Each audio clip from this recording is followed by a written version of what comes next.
Eu vou ensinar para vocês, tá? Nós vamos dar continuidade na aula de lógica, de raciocínio lógico, e essa aula vai ser numerada como número 4. Vamos lembrar que proposição é o quê? É uma frase que tem sentido completo, tudo bem? E essa frase pode ser chamada de simples, ou atômica, ou composta, que também ganha dois nomes, que é molecular ou proposicional. Exemplo, Isabel trabalha, Isabel estuda. Essa é a simples. Se eu juntar, por exemplo, Isabel trabalha e estuda, ou Isabel trabalha ou estuda, ou Isabel trabalha se somente se estuda, vocês estão percebendo que eu estou colocando alguns conectivos, tá?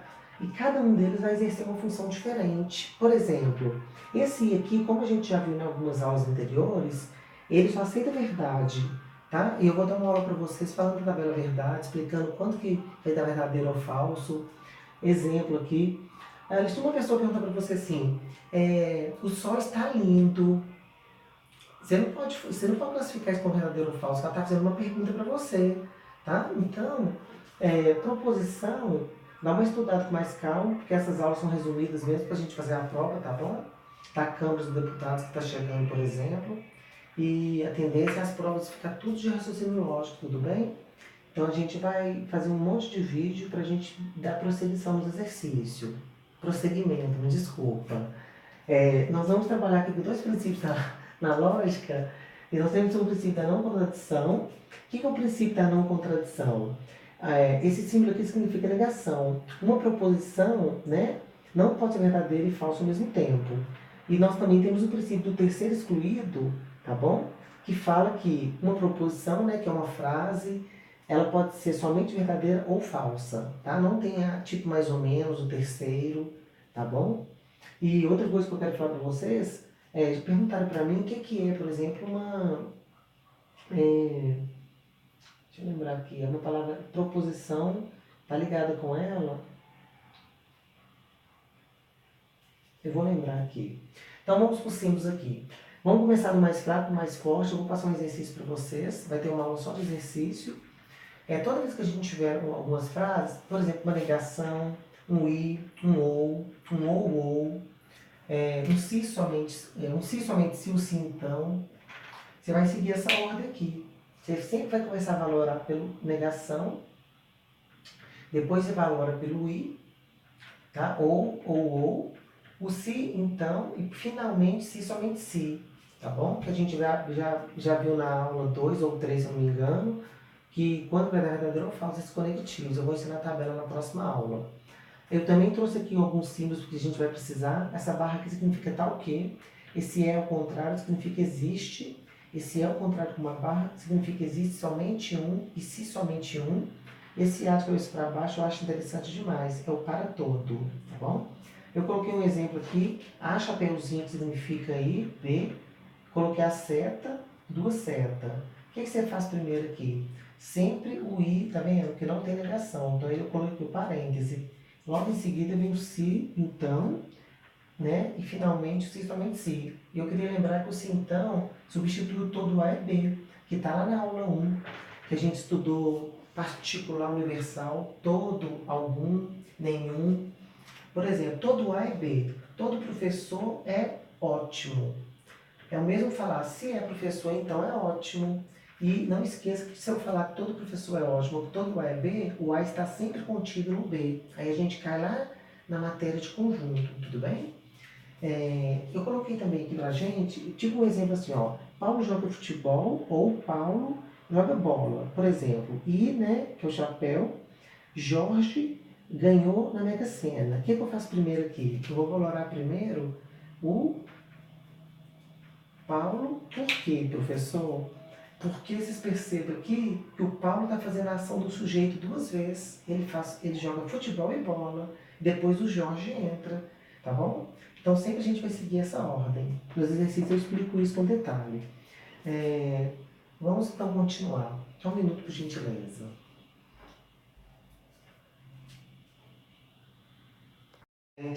Hoje vou dar prosseguição na sala de raciocínio lógico.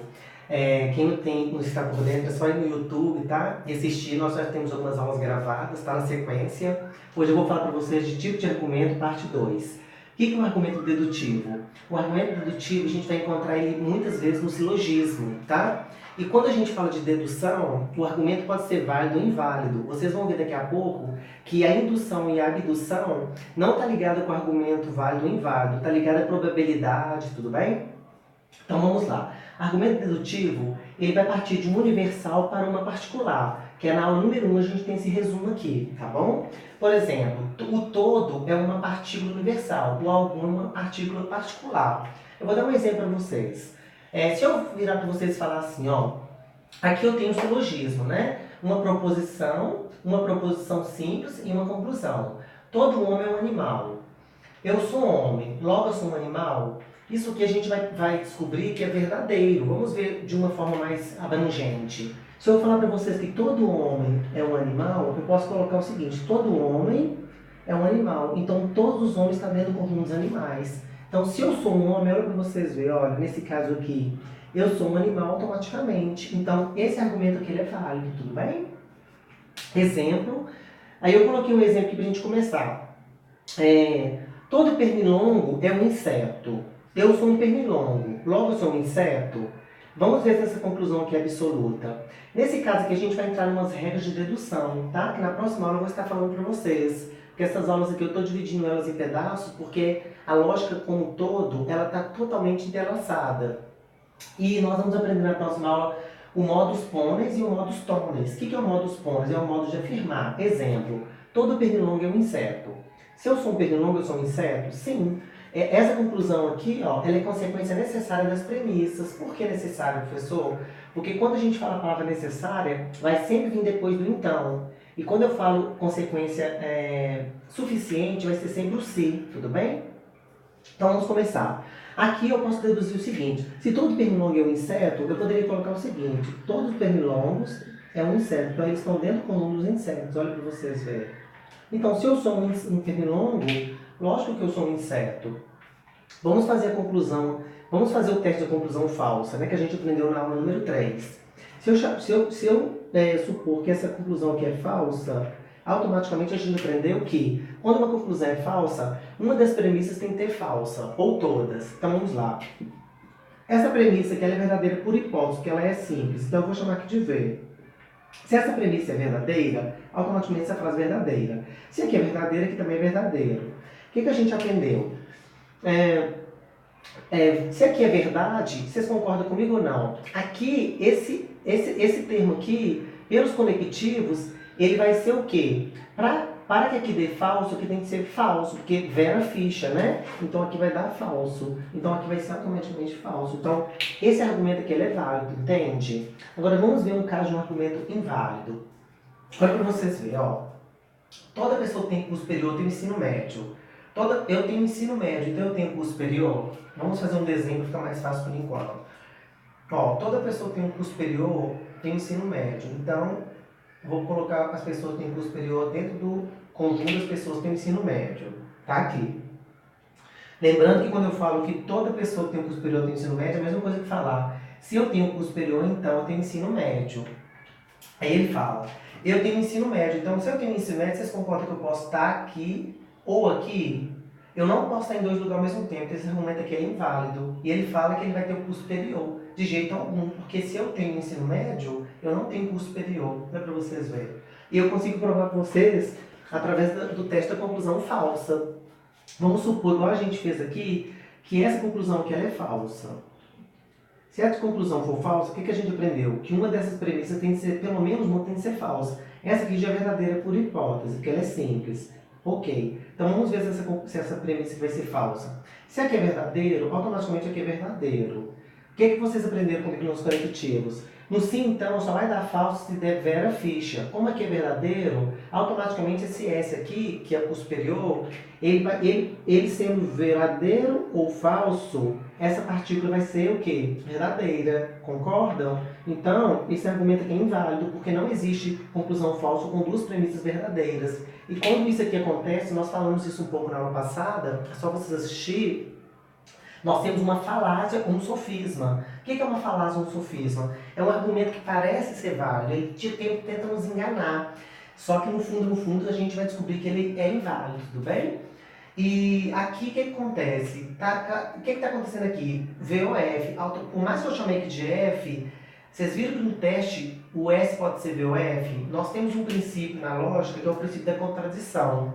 Uma proposição não pode ser verdadeira e falsa ao mesmo tempo, tudo bem? E não pode ter uma terceira possibilidade. Ou eu vou ser falso ou eu vou ser verdadeiro. Esse princípio da lógica aqui ele ajuda muito pra gente, tudo bem? Nós vamos aprender agora um pouquinho, falar dos argumentos indutivos e abdutivos. Depois a gente vai fazer uma seleção de exercícios para a gente ver se a gente aprendeu, tudo bem?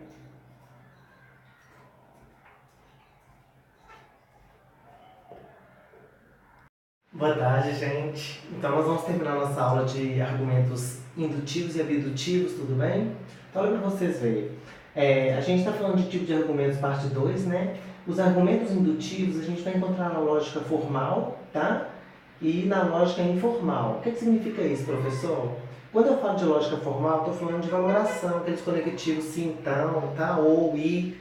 E quando eu falo lógica informal, estou falando de argumentos válidos ou inválidos, é aquela parte mais teórica, tá bom? Então vamos começar. O argumento indutivo, ele vai partir do particular para o geral, tá bom? Ou para o universal. Essa é a diferença dele para o dedutivo. O dedutivo é o contrário. Então, por exemplo, eu vou partir de uma particular e vou chegar no todo. Por exemplo, nesse caso, eu gostaria de falar para vocês o seguinte, ó. O ferro conduz a eletricidade. O ouro conduz a eletricidade, né? O cobre conduz a eletricidade.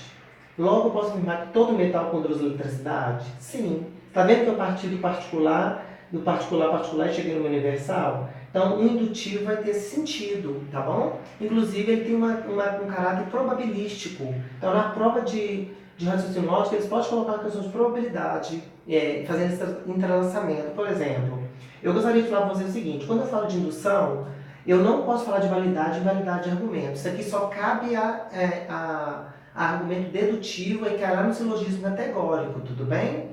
Então, quando eu falo de não tem validade, tá? A conclusão geralmente vai ser maior, vai ter mais palavras para induzir a gente, tá? Vai ser usada na ciência, tá bom? Que eu já vou explicar. E a probabilidade, né? Vamos, por exemplo, B aqui para ficar mais claro. Só lembrando que partiu da particular para a universal. Todo cão é mortal, todo gato é mortal, todo peixe é mortal. Eu posso afirmar que todo animal é mortal? Sim. Eu parti aqui de uma particular de novo, né, para um universal, tá bom? Aí, o que eu queria falar para vocês? Eu já vou aproveitar e vou falar para vocês Por exemplo, vamos falar de uma vacina. Imagina, por exemplo, uma doença, né? Eu vacinei uma pessoa de febre amarela. Aí eu vacinei a segunda pessoa, a terceira e a quarta. Na hora que eu vi que um tanto de gente foi vacinada e está dando certo, aí eu posso falar, aí eu posso ir para o universal, eu posso vacinar a população inteira. Mas isso não é 100% garantido, por isso que é uma probabilidade, tá bom? Geralmente essas questões que é porcentagem, dentro da probabilidade, inclusive, eu gostaria que vocês ficassem espertos com a probabilidade e porcentagem está totalmente ligado com a fração, né? Porque o raciocínio lógico ele entrelaça todas as matérias, tá bom? Então vamos lá. O que é uma abdução? A abdução, tá, é um tipo de indução especial, tá? O raciocínio vai ser mais analítico, tá bom? Que a gente vai analisar bastante. O caráter vai ser mais explicativo, porque essa diferença aqui é bem sutil. Como que cairia então?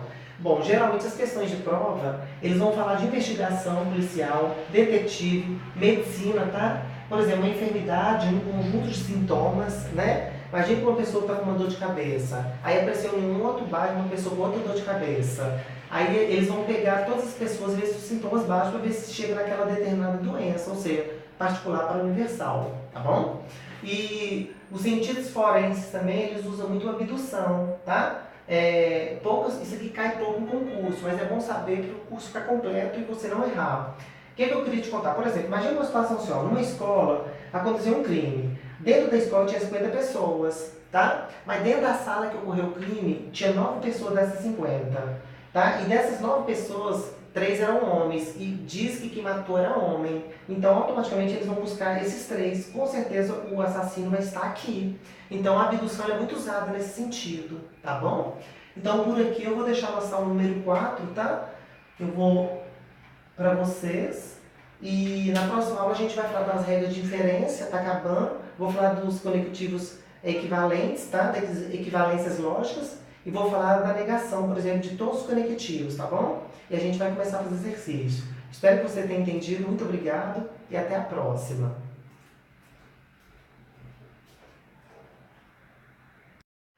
Boa tarde, gente. Eu vou dar continuidade na nossa aula de silogismo, tá? Eu estou falando de lógica de dedução, daqui a pouco eu vou falar de indução e abdução. Então vamos começar. Eu coloquei aqui assim: todo humano tem mãe, todos os homens são humanos. Nós aprendemos no silogismo categórico que o termo médio, no caso, é a palavra que repete, ela vai ser cortada. E na conclusão ela não aparece. Então vai descer essa partícula aqui: todos os homens têm mãe. Tá? E a palavra todos pode ser substituída pela palavra alguns, tá? Porque o alguns é uma particular universal, uma particular afirmativa, e ela perde para universal, afirmativa. Vamos colocar no diagrama.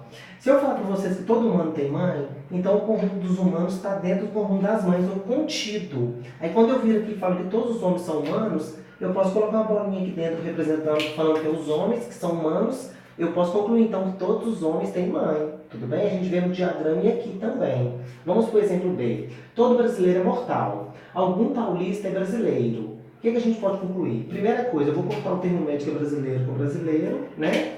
Essa universal afirmativa e essa particular afirmativa, a gente aprendeu na aula número 1 e na número 2, né? Que a particular vai perder para a universal. Então vai descer o algum, o paulista permanece, é mortal. No diagrama, todo brasileiro é mortal, então significa que o brasileiro está contido dentro dos mortais. Quando eu viro e falo que algum paulista é brasileiro, eu vou colocar aqui uma bolinha com a letra P para representar os paulistas. Automaticamente, algum paulista vai ser mortal, tudo bem? Então isso aqui é um silogismo categórico. Tem duas proposições, né? E uma conclusão. Quando tem mais de duas proposições, é o desencadeamento lógico, tá bom? A gente já tinha comentado lá na aula número 2. É só clicar aqui em cima e assistir as aulas que está aí.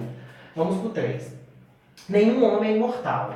Paulo é homem. Será que eu posso afirmar que Paulo não é imortal? Vamos ver.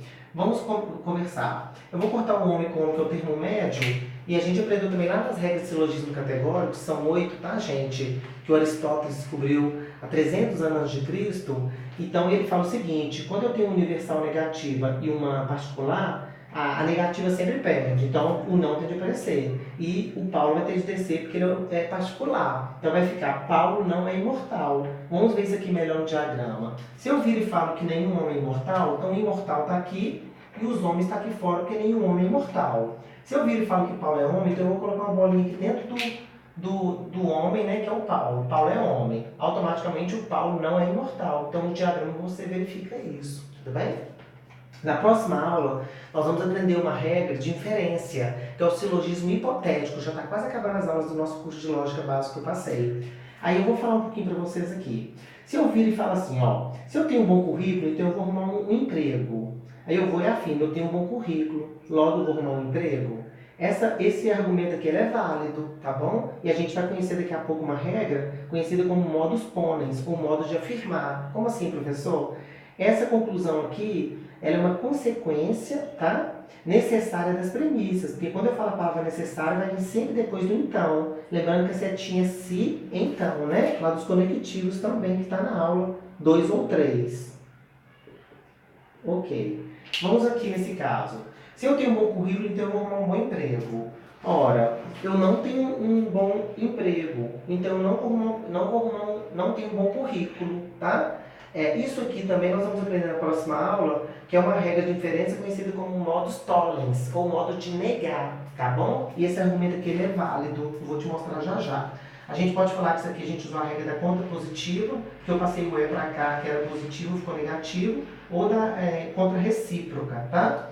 Vamos provar aqui pelo teste de conclusão falsa, que eu também expliquei na aula número 3, ou número 2. Vamos lá. Vamos imaginar, vamos fazer o seguinte: essas premissas aqui, por hipótese, têm que ser verdadeira. Então essa aqui é verdadeira porque é uma premissa simples. Se aqui é verdadeira, aqui é V. Se esse V está aqui, automaticamente esse C, né, currículo, aqui também é V. Vocês lembram que no conectivo sim, então, quando for VF, Vera Ficha, vai dar falso. Como aqui não pode ser falso, aqui não pode ser falso. Como aqui não pode ser falso, e se aqui for falso vai dar falso, esse E tem que ser verdadeiro. Automaticamente esse E aqui embaixo é verdadeiro. Tá vendo que eu afirmei novamente? Então esse modo aqui é chamado de modus ponens, tá?